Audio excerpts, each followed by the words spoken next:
We've got a big show. But we start tonight in Washington. We start in Washington, where something that was supposed to be a sure bet is now starting to look like it might not happen. In the past few years alone, I have visited Poland, Hungary, Estonia, Russia, and Georgia. We don't have the same as difficult decision, but this White House is managing the decline and putting us in tough decisions for the future. Unlike during the surge in Iraq, when Petraeus and Crocker had an effective politically strategy to match the military strategy, the simple promise to all of our heroes to the need when they need it most. It defies belief that the president would allow the ban on Iranian oil exports to be lifted and also stand by a Russia blackmails an entire continent, all the while keeping the place of the ban on America. All the while keeping the place of the ban on America. His new job title is supposed to be Speaker. There's a bit of a political earthquake rolling through Washington right now about Speaker in waiting, Kevin McCarthy. Kevin McCarthy became the #2 Republican in Congress last year. And when John Boehner suddenly resigned a week ago tonight, Kevin McCarthy was widely hailed as the man who would be next in line to become Speaker after John Boehner. If he does become Speaker next week, that would put Kevin McCarthy third in line for the presidency of the United States.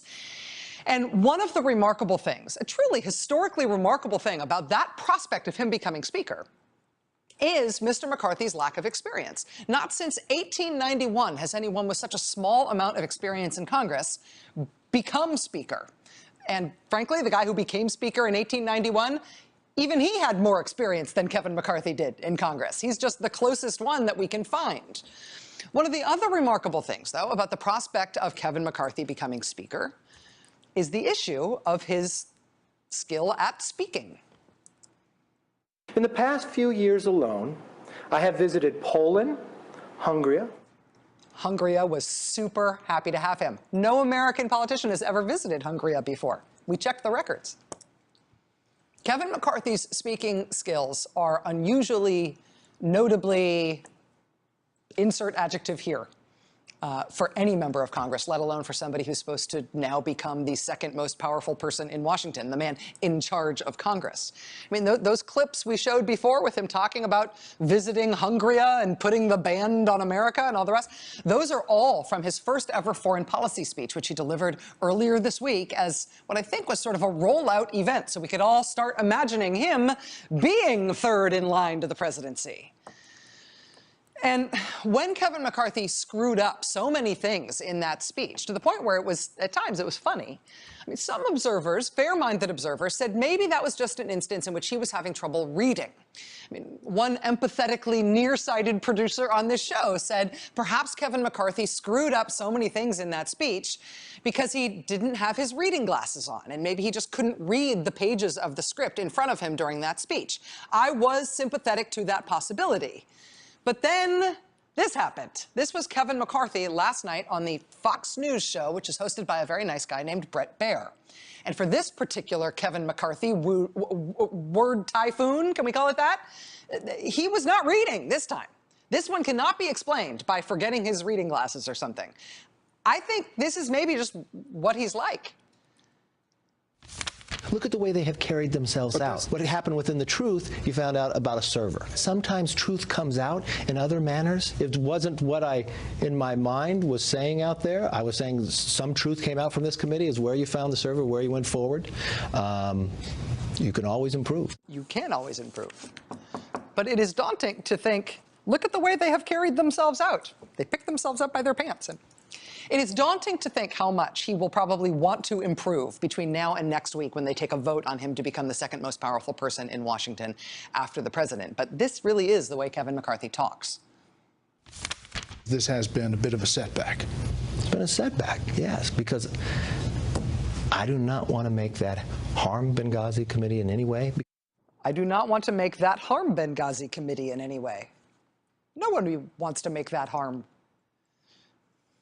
What the congressman is trying really hard to talk about there, what he was trying to undo in that Fox News interview, is the other big worry that has arisen among Republicans in particular about the fact that Kevin McCarthy is about to become Speaker. And that worry is the fact that Mr. McCarthy volunteered on Fox News this week that the Republican Party sought to bring down Hillary Clinton's poll numbers with the special select committee they created to investigate Benghazi. Mr. McCarthy bragged to Fox News this week that bringing down Hillary Clinton's poll numbers is why the Republicans created that committee. And he further bragged that that plan worked. Let me give you one example. Everybody thought Hillary Clinton was unbeatable, right? But we put together a Benghazi special committee, a select committee. What are her numbers today? Her numbers are dropping.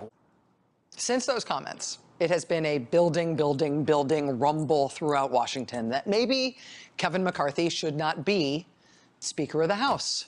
I mean, there's been a lot of other news this week, but the Washington headlines, the Beltway headlines, since Kevin McCarthy stepped in it the way he has, the headlines about Kevin McCarthy have been like this. McCarthy's GOP critics see opening after Benghazi blunder. McCarthy's nasty Benghazi hangover. Kevin McCarthy's Benghazi gaffe, Royals House Speaker race. Kevin McCarthy's Benghazi gaffe, gift to Team Hillary. I mean, these have been the headlines all this week in Washington. I mean, other Republican members of the House have called on him to apologize. They have said over and over again that they do not agree with him, that he must have misspoken. John Boehner himself had to come out and repudiate Kevin McCarthy's comments. Now Democrats are threatening to leave the Benghazi committee. They're demanding that the committee be disbanded. I mean, this is the longest standing select committee investigation in congressional history. They have kept this thing going longer than the 9/11 investigation, than the Watergate investigation, longer than the JFK assassination investigation, longer than Iran-Contra, longer than anything else. And Republicans were going to use this endless select committee to try to nuke Hillary Clinton somehow, to try to ruin her presidential campaign. Well, now they have given that game away because of the guy who was supposed to be their next Speaker of the House. He got on Fox News and started talking about it openly. And even now, it is getting harder and harder and harder to imagine that he's actually going to get that job when the vote happens next week. Tonight, another high-profile Republican member of Congress who previously said he would support Kevin McCarthy for Speaker, Jason Chaffetz, congressman from Utah, just announced that tonight, actually, he's going to run himself. He's getting called a long shot by the Beltway press tonight since he announced that he was getting in. But honestly, at this point, if I had to bet on Kevin McCarthy to win versus Jason Chaffetz to win, I would bet on Jason Chaffetz.